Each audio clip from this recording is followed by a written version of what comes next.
오늘 우리에게 주시는 하나님의 말씀은 신약성경 사도행전 2장 42절에서 47절까지의 말씀입니다. 그들이 사도의 가르침을 받아 서로 교제하고 떡을 떼며 오로지 기도하기를 힘쓰니라.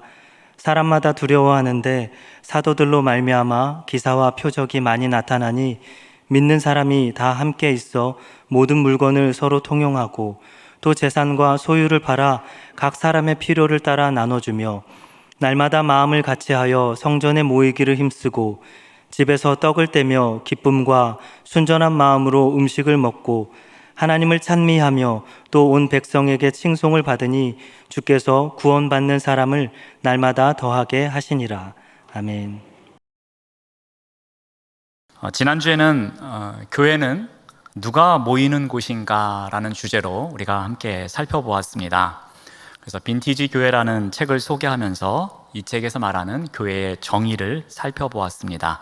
다시 한번 보시면 교회란 예수 그리스도를 주님으로 고백하는 거듭난 신자들의 공동체라고 말씀드렸습니다.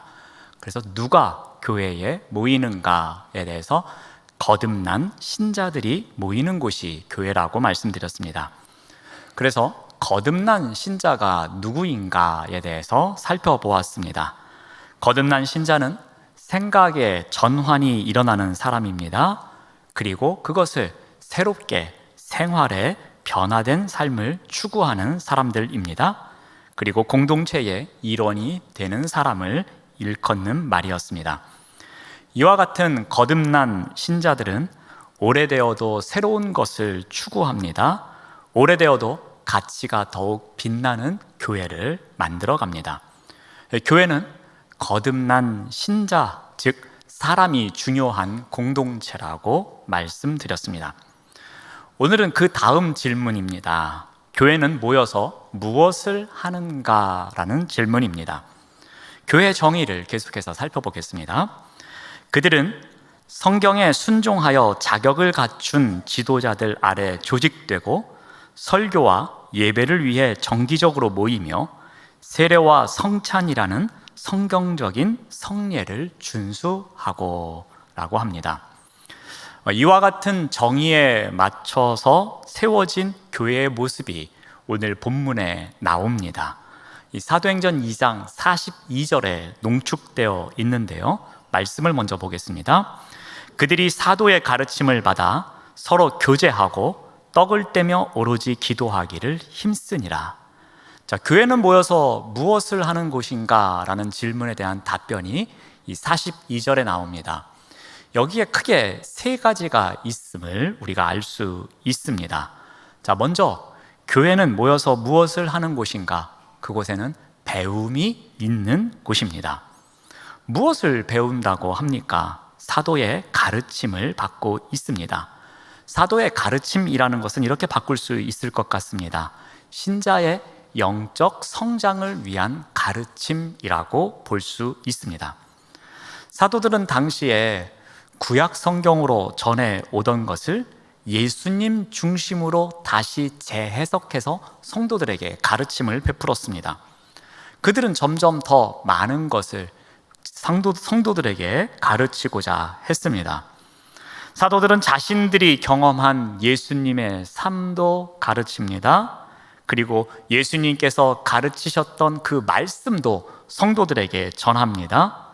예수님께서 하신 말씀을 전하면서 그 사역의 의미, 예수님께서 왜 순환을 당하셨고 십자가에 달려 죽으셨고 어떻게 부활하셨으며 승천하셨고 그 모든 의미가 어떠한 것인지를 가르쳤습니다. 대속의 의미도 가르쳤을 것입니다.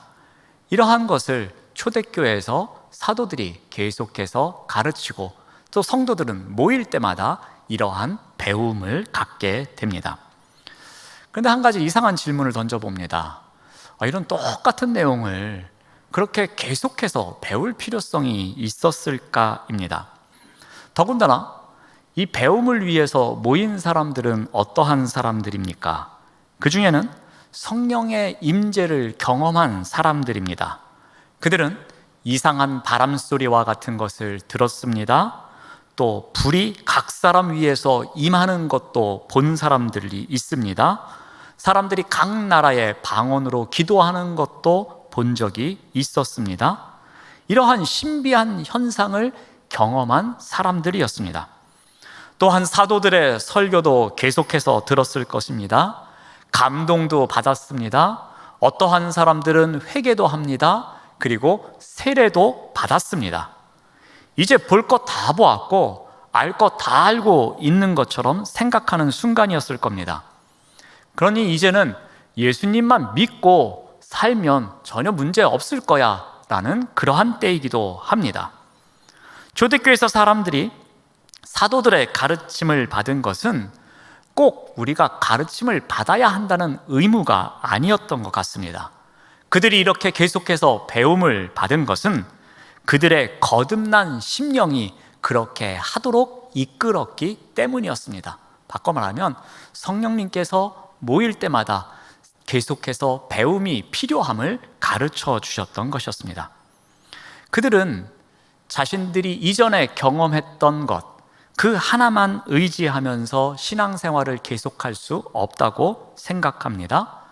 영적인 필요함이 더 있음을 압니다. 더 배울 필요가 있음을 깨닫습니다. 어떤 지식적인 습득이 아니라 이 배움을 통해서 삶이 변화되어가는 과정을 살아내고자 하는 마음이, 그러한 믿음이 있었던 것이었습니다. 초대교회 성도들은 먼저 사도의 가르침을 받습니다.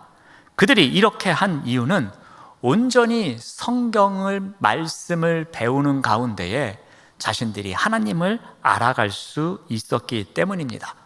말씀을 배워야지만 이전의 삶이 아닌 새로운 삶을 살아갈 수 있다고 확신했기 때문이었습니다. 여러분, 신앙생활을 한마디로 정리한다면 이렇게도 말할 수 있을 것 같습니다. 옛사람의 모습을 버리고 새로운 사람의 모습을 갖고 살아가는 것, 이것이 신앙생활의 과정이라고 말씀드릴 수 있겠습니다. 따라서 초대교회 사람들은 이렇게 생각했습니다. 우리가 먼저 말씀을 배우지 않는다면 옛사람의 모습을 버릴 수 없고 새로운 사람으로 변화될 수 없다는 생각이 있었습니다. 그러기에 그들은 계속해서 하나님의 말씀을 배우고자 하는 마음이 있었던 것입니다. 그런데 우리는 다르게 생각할 경우가 있습니다. 거듭난 신자가 되었는데 말씀 배우기를 그렇게 계속할 필요가 있나 라고 생각하기도 합니다. 정상적인 그리스도인이라면 말씀을 사모하고 가르침을 받으려고 전심전력을 다 해야 함에도 불구하고 진정한 하나님의 백성이라면 말씀을 사모하면서 말씀을 배우기를 힘써야 되는데 그렇지 않은 경우가 있습니다. 어떤 분은 이렇게 말씀하십니다. 내가 젊었을 때 다 배웠어. 그거 가지고 지금까지 사는데 전혀 문제 없었어 라고 말씀하시는 분도 있습니다. 어느 정도 배워서 그 말이 그 말이고 그 이야기가 그 이야기야. 더 새로운 거 배울 거 없더라고. 이렇게 말씀하시는 분도 있습니다. 그러나 이것은 배움에 대해서 오해를 갖고 있기 때문에 이야기하는 것입니다. 그 복음을 아는 것만으로 배움이 끝났다고 착각하기 때문에 일어나는 현상입니다. 그 복음을 믿음으로 구원을 받은 사람이 이 세상을 어떻게 살아가야 하는지, 어떻게 예수 그리스도의 길을 따라가야 하는지 계속해서 배우고 변화의 삶을 살아가야 되는데 내가 예전에 배운 걸로 그것이 다 된다고 생각하는 경우가 있습니다. 그래서 히브리서 기자는 이렇게 책망을 합니다. 우리 히브리서 5장 12절 말씀을 봅니다. 때가 오래되었으므로 너희가 마땅히 선생이 되었을 터인데 그렇지 않다는 것입니다. 너희가 다시 하나님의 말씀의 초보에 대하여 누구에게서 가르침을 받아야 할 처지가 되었다고 합니다. 신앙의 경륜이 쌓여갑니다. 신앙의 연수가 오래되었습니다. 이제 그 정도 되었으면은 이제는 선생이 되어야 할 터인데 그렇지 못하다는 것입니다. 남을 가르칠 정도로 성숙해져 있어야 되는데 그러한 모습이 아니라고 책망합니다. 여전히 초보 수준에 머물러 있다고 합니다. 이제도 누구에겐가 가르침을 받아야 할 처지라고 책망하고 있습니다. 우리는 어떻게 신앙의 길을 걸어가야 하는지, 또 어떻게 하나님의 나라의 확장을 위해서 헌신해야 하는지, 어떻게 하면 하나님을 더 사랑할 수 있고 이웃을 사랑할 수 있는지, 그 길을 가는 데 있어서 필요한 것이 무엇인지, 그 길이 힘들고 어려운 길이지만 어떻게 하면 우리가 더 행복하게 그 길을 갈 수 있는지 계속해서 이 부분에 대해서 배워야 한다는 것입니다. 그래서 정말로 우리가 우리의 삶 전체를 하나님께 드리고 하나님께서 기뻐하시는 삶을 살아갈 수 있도록, 그렇게 성숙한 어른 성도가 될 수 있도록 해야 하는 것입니다. 초대교회 성도들은, 초대교회의 거듭난 신자들은 이러한 사실을 알고 있었습니다. 그들의 영적 필요가 무엇인지를 알았습니다. 그 필요를 채우기 위해서는 배움의 자리에 있어야 함을 알았던 것이었습니다. 옛사람의 그 삶의 모습을 버리고 새 사람으로 살아가기 위해서는 먼저 그 말씀을 배우는 자리에 나아가는 것이 중요함을 알았던 것이었습니다. 교회는 모여서 무엇을 하는 곳입니까? 교회는 배움이 있는 공동체입니다. 거듭난 신자들이 모여서 말씀을 배우는 곳, 어떻게 말씀대로 살아가야 하는지 배움이 일어나는 장이 있는 곳, 그곳이 바로 교회입니다. 자, 두 번째로 교회는 모이면 무엇을 하는가에 대한 답변은 교제가 있는 곳입니다. 여기서 말하는 교제는 크게 두 가지 의미로 접근을 할 수가 있습니다. 하나는 동반자 관계임을 이야기하는 곳, 그리고 다른 하나는 함께 나눔이 있는 교제입니다. 자, 먼저 동반자 관계란 어떠한 것이냐면은 우리 사도행전 2장 44절 말씀을 봅니다. 믿는 사람이 다 함께 있었다고 합니다. 믿는 사람이 다 함께 있었다는 말, 이 말에 대해서 오해가 좀 있습니다. 사람들은 생각합니다. 야, 초대교회 사람들이, 믿는 사람들이 다 함께 있었다는 것, 그러면 이 사람들이 모여서 함께 살았다는 이야기인가? 이들이 한 장소에 모여서 함께 생활하며 살아갔다는 이야기인가? 라고 이해하는 경우도 있습니다. 하지만 그렇지 않습니다. 신자들이 함께 모여서 살아야만 했던 것은 아니었습니다. 그래서 이것이 잘못 오해가 되어서 마치 거듭난 신자들이면 어디 산골에 가서 이렇게 마을을 형성해가지고 같이 살아야 하는 것처럼 이야기하는 경우도 있습니다. 그러나 이 말씀의 전후 맥락을 살펴보면 초대교회의 거듭난 신자들이 그렇게 살지 않았음을 우리가 알 수 있습니다. 그들은 사도들의 설교를 듣고 또 복음을 듣고 회개하고 세례를 받았던 사람들이었습니다. 대표적으로 3,000명의 사람들이 있었다고 합니다. 근데 그들이 어느 한 곳에 모여서 같이 살았다는 이야기가 성경에는 나오지를 않습니다. 오히려 46절 말씀을 보면 성전에 모이기를 힘썼고 집에서 떡을 떼었다고 이야기하고 있습니다. 그러니까 성도들이 각자의 집에서 살다가 성전과 같이 함께 모여야 할 장소로 모이는 일이 있었다는 것입니다. 그리고 그들이 모일 때는 어떻게 모였다고 합니까? 마음을 같이 하여 모였다고 합니다. 함께 있었다는 것, 함께 있다는 것은 바로 이것을 강조하는 것입니다. 이들이 한 마음 한 뜻이 되어서 한 곳에 모였다는 것이지 그곳에 함께 모여서 살았다는 것은 아닙니다. 초대교회의 성도들은 함께 모일 만한 큰 예배당도 없었을 것입니다. 그리고 함께 생활할 만한 터전도 없었습니다. 따로 흩어져 살고 있었지만 그들의 마음이 하나가 되어서 한 곳으로 모이는 일은 있었다는 것입니다. 그렇다면 이것은 무엇을 의미하겠습니까? 한번 초대교회에 모이는 사람들의 면면을 한번 상상해 보겠습니다. 그들 가운데는 유대인도 있었습니다. 그리고 유대인이 아주 사람 취급을 안 하고 있는 이방인도 함께 모였습니다. 그 안에는 주인도 있었습니다. 그리고 그 주인의 집에서 일하는 노예도 있었습니다. 가난한 사람도 있었습니다. 부자도 있었습니다. 권세를 지닌 사람도 있었습니다. 그렇지 않은 사람도 있었습니다. 남자도 모이고 여자도 모이고 어린 아이들도 함께 모이는 곳이었습니다. 그런데 이러한 다양한 사람들이 어떠했다고 했습니까? 마음을 같이 했다고 했습니다. 그들이 함께 모였다고 합니다. 이것은 서로가 차별하지 않았다는 것입니다. 서로가 서로를 동반자로 인정해 줬다는 것입니다. 같은 생각을 가질 수 있고 또 같은 뜻을 가질 수 있는 사람이며 서로가 동등한 입장으로 인정해 줬다는 것입니다. 서로가 차별이 없는 귀한 존재임을 인정해 주는 삶이 있었다는 것입니다. 여기에 바로 진정한 교제가 있었던 것이었습니다. 자, 또 하나의 교제는 서로 나눈다는 의미였습니다. 우리 44절에서 45절 말씀을 봅니다. 모든 물건을 서로 통용하고 또 재산과 소유를 팔아 각 사람의 필요를 따라 나눠 줬다고 합니다. 초대교회는 마음만으로 교제하지 않았습니다. 너와 내가 동반자야, 이렇게 마음만 나누는 교제만이 있었던 것이 아니었습니다. 초대교회는 물질의 교제도, 서로 물질을 나눠주는 그러한 교제도 있었습니다. 이러한 교제에 대해서는 사도행전 4장에서 더 자세히 열거하고 있습니다. 우리 32절 말씀을 봅니다.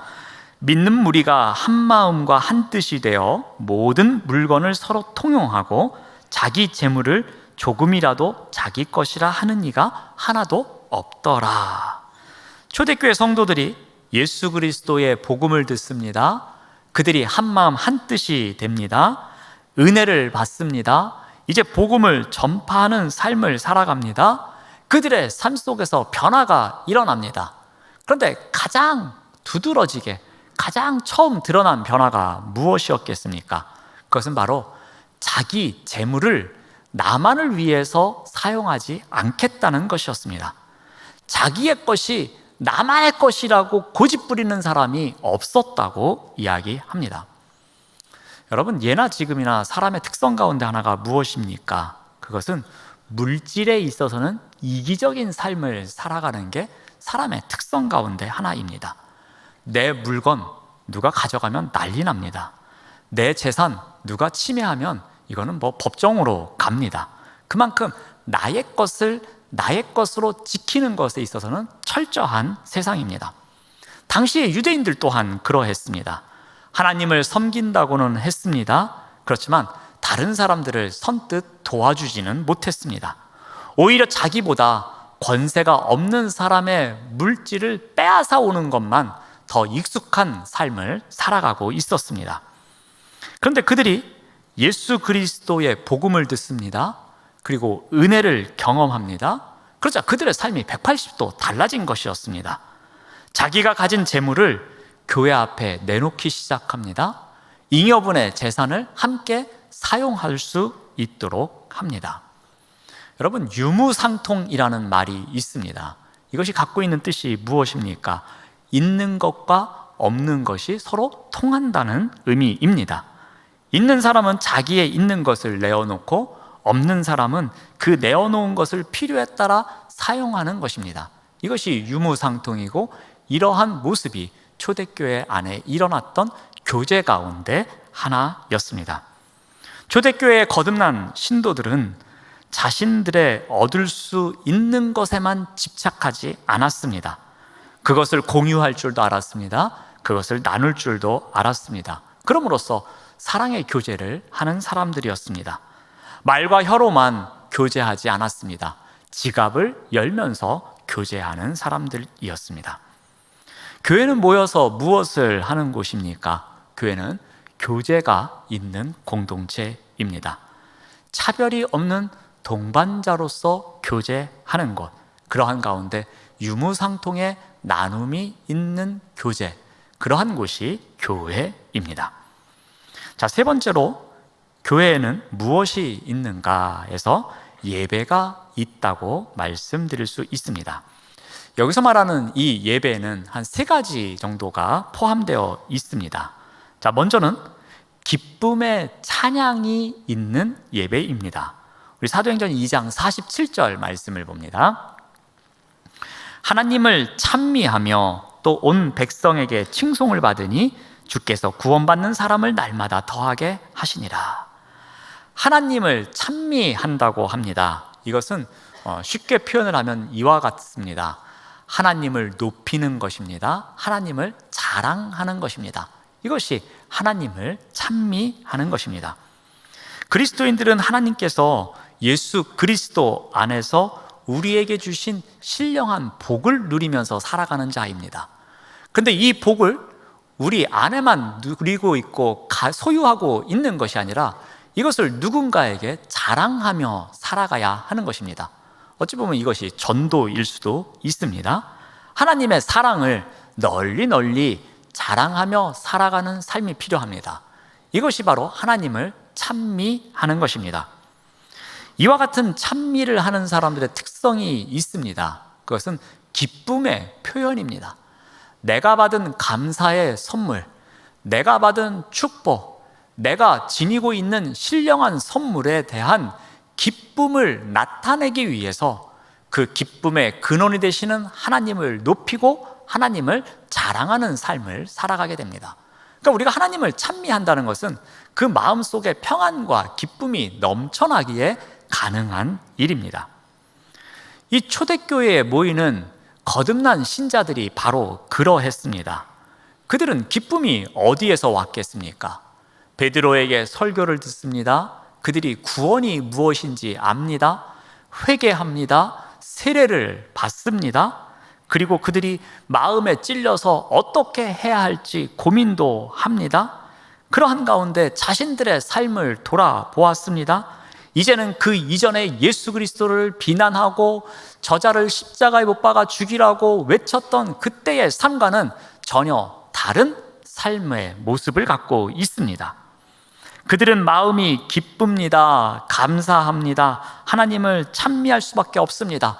하나님의 구원의 의미를 알았기 때문입니다. 그 구원을 받았다는 확신과 믿음을 갖고 살아가는 자들이었습니다.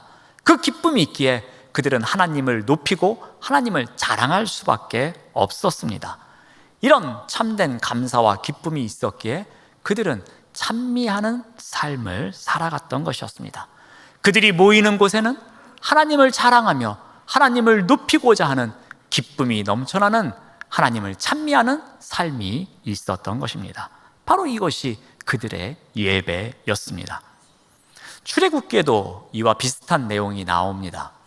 우리 출애굽기 14장에 보면 홍해를 건너는 이야기가 나옵니다. 그리고 이 이야기가 끝나자마자 15장에는 하나님을 찬양하는 이야기가 나옵니다. 이스라엘 백성들은 그때까지 430여 년의 시간 동안 애굽에서 살았습니다. 그리고 요셉이 죽고 난 이후에는 노예처럼 살았다가 이제 출애굽합니다. 출애굽을 이끄신 하나님께, 자신들을 구원해 주신 하나님께 홍해 바다를 건너자마자 이들은 어떻게 합니까? 그 구원의 기쁨을 자랑합니다. 그 구원의 기쁨으로 하나님의 이름을 높입니다. 그 이야기가 출애굽기 15장 1절에서 2절에 나옵니다. 내가 여호와를 찬송하리니 그는 높고 영화로우심이요 말과 그 탄자를 바다에 던지셨음이로다. 여호와는 나의 힘이요 노래시며 나의 구원이시로다. 그는 나의 하나님이시니 내가 그를 찬송할 것이요 내 아버지의 하나님이시니 내가 그를 높이리로다. 이스라엘 백성들이 하나님을 찬미하고 있었던 모습이었습니다. 여러분, 예배는 어떠한 모습입니까? 예배는 하나님의 위대하심과 하나님이 행하신 능력에 대한 기쁨의 찬양을 하는 시간입니다. 초대교회의 거듭난 신자들은 바로 이것을 알았습니다. 그들이 받은 그 구원의 기쁨, 그 구원의 감격을 기쁨으로 표현했던 것이었습니다. 그것이 하나님을 찬미하는 삶이었습니다. 이것이 바로 그들의 예배였습니다. 또한 예배는 겸손을 실천하는 공동 식사에서도 나타나고 있습니다. 초대교회에서 거듭난 신자들은 모일 때에 떡을 떼었다고 합니다. 이 떡을 떼다라는 것은 두 가지 의미를 담고 있습니다. 우리가 알고 있는 성만찬 그리고 공동 식사입니다. 이 공동 식사는 지금 발전되어서 애찬식으로 우리가 함께 하고 있습니다. 이 공동 식사는 초기 그리스도교가 다른 종교와 분리되는 또 다른 종교와 구별될 수 있는 예배 의식 가운데 가장 중요한 것이었습니다. 그들은 은혜 받은 말씀으로 교제하듯이 이 육의 양식을 나누면서 함께 예배 자리로 나아갔던 것이었습니다. 음식으로 교제하면서 무엇보다도 더욱 친밀해지는 시간을 가졌습니다. 식사만큼 서로의 관계가 친밀해지는 경우가 없기도 합니다. 자, 그런데 이러한 일이 결코 쉬운 일이 아니었습니다. 왜냐하면 조금 전에도 말씀드렸지만 이 초대교회의 거듭난 신자들을 구성하고 있는 면면을 살펴보면 이 일이 결코 쉽지 않는 일입니다. 대표적으로 한 예만 들겠습니다.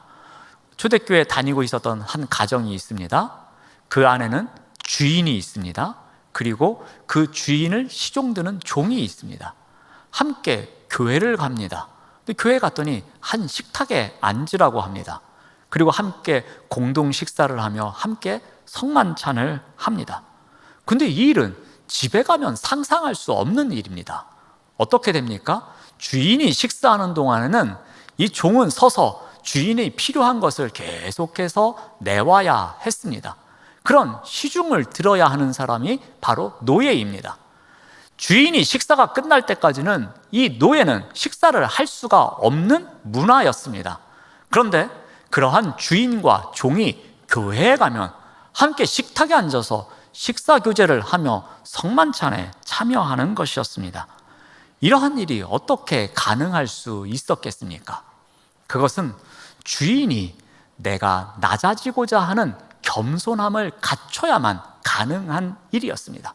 내가 너와 함께 똑같은 신분으로 내려가서 너와 함께 식사하며 너와 함께 주님의 피를 나누겠다는 마음이 있어야지만, 그러한 겸손한 신앙의 마음이 있어야지만 이러한 식사의 교제가 이루어질 수 있었던 것입니다.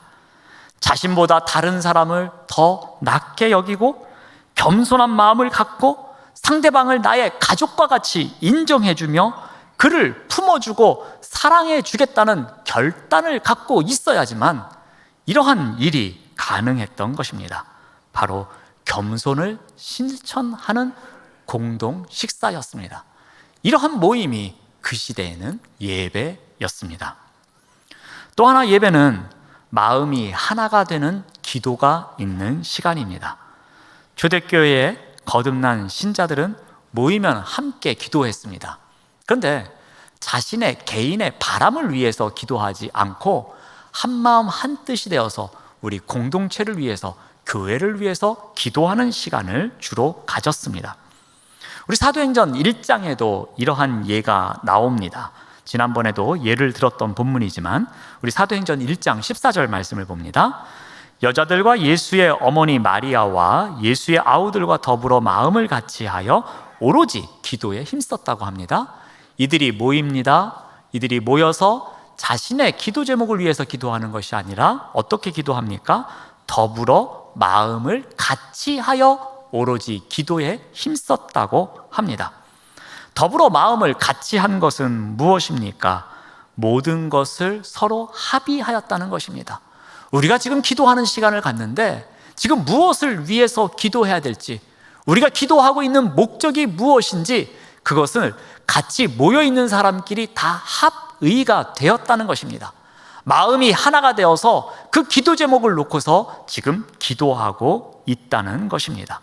바로 합심 기도를 하고 있는 것입니다. 다락방에 모인 사람들의 마음이 어떠했겠습니까? 지금 쫓기고 있는 심정입니다. 잘못하면은 예수님과 같이, 예수님처럼 똑같이 십자가에 달려 죽을 수도 있는 상황입니다. 불안합니다. 어디론가 도망가고 싶은 상황입니다. 그러한 가운데서 그들이 순종해야 될 것은 예수님께서 주신 말씀이었습니다. 그 말씀만을 붙잡고서 한마음 한뜻으로 그들이 기도하고 있었던 것입니다. 초대교회는 바로 이와 같이 모이면 한마음으로 기도하는 시간이 있었습니다. 그들은 모여서 한마음으로 기도할 때 성령님이 임재하심도 경험했습니다. 그 기도하는 자리에서 교회가 출발하기도 했습니다. 많은 역사를 기도의 자리에서 경험했던 사람들이었습니다. 이러한 경험을 토대로 그들은 모이면 한마음으로 기도하기를 힘썼던 것이었습니다. 이것이 바로 그들의 예배였습니다. 교회는 모여서 무엇을 하는 곳입니까? 예배가 있는 공동체입니다. 그 예배 안에는 무엇이 담겨져 있었습니까? 기쁨의 찬양이 있습니다. 겸손을 배우는 공동의 식사, 또 성만찬이 있습니다. 마음이 하나로 모아지는 기도가 있습니다. 이것이 그들이 드리는 예배였습니다. 오늘은 두 번째로 교회에 모여서 무엇을 하는가라는 질문으로 함께 살펴보았습니다. 그 질문에 대한 답변이 42절입니다. 이 42절 말씀을 통해서 세 가지가 담겨져 있음을 우리가 살펴보았습니다. 그 세 가지는 배움과 교제와 예배였습니다. 그런데 이 배움과 교제와 예배가 있는 공동체에 어떠한 일이 일어납니까? 43절이 이렇게 시작합니다. 사람마다 두려워하였다고 합니다.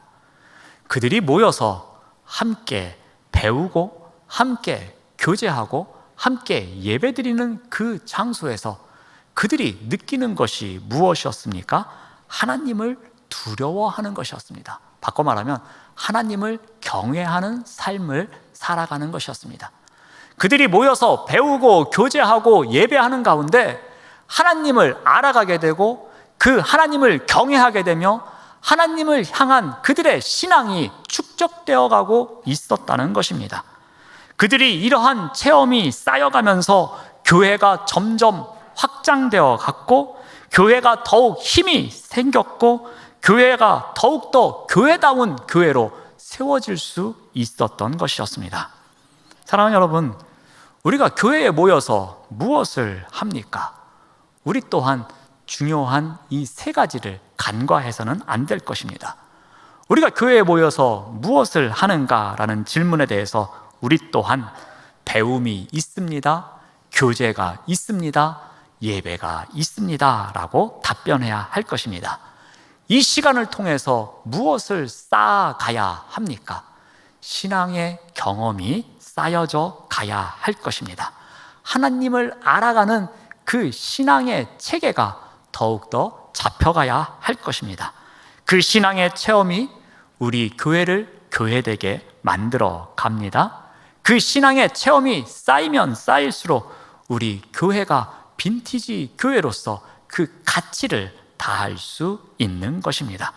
우리가 모이는 이곳에서 이루어지는 이 모든 신앙의 체험이 우리 교회를 더욱더 가치 있게 만들어 가기를 간절히 소망합니다. 그리고 그 일에 귀하게 쓰임받는 우리 모두가 되시기를 바랍니다.